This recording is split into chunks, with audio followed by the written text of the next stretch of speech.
You alright guys? I'm just going to quickly show you how to make your own anecdotes on post-it notes like the ones in my other YouTube videos. So we'll start. Step 1, good place to start.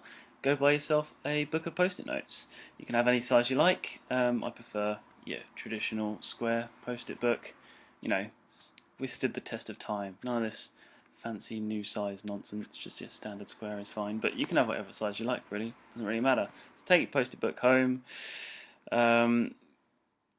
Turn on your computer, make sure it's connected to a printer, and open up your word processor of choice. I like to use Microsoft Word just because I do. You can use whatever you like, really.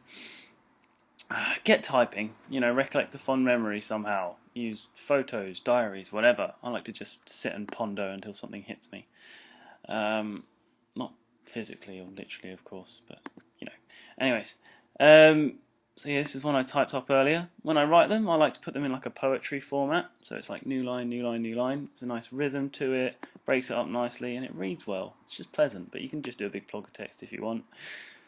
Individualize it with some font. Pick your favourite font, whatever font you like. That's completely up to you, really. Ball's in your court there. Design your own font if you want to. What the hell? Go nuts.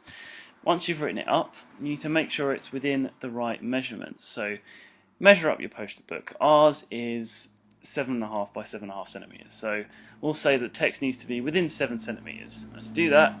Check your margin line there. I'm sure it's right by 0. And then see this measuring bar at the top? You want the measuring bar up at 7, just so you can see the line there. You can see it's easily within that 7 centimeter gap, so that's great. And then you can do the same on the side, obviously, and 7 centimeters easily within, no worries. Done your measurements. Click the old print icon there, and away you go. You're away. So you've printed it off. Get your post-it book, stick the post-it note on the top. Bit sticky. Once you've stuck it on the top, you can see the text underneath, so you can make sure it's all covered. So the text is completely covered, and the sticky side is parallel to the top of the page. Now, this is neededly so because when you stick your paper in, your post-it note should be nice and flush on the paper so it doesn't cause any jams in the printer. I will say at this point that top-loaded printers are the best for this. I don't know if it will work with a bottom-loaded printer. It would probably cause paper jams or something.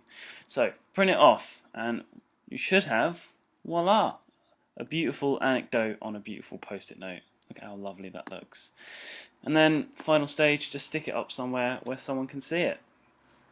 People can see it. Just as an example, I've put it up in the cupboard for my flatmates to see by the beans, the precious beans, big stack of them there.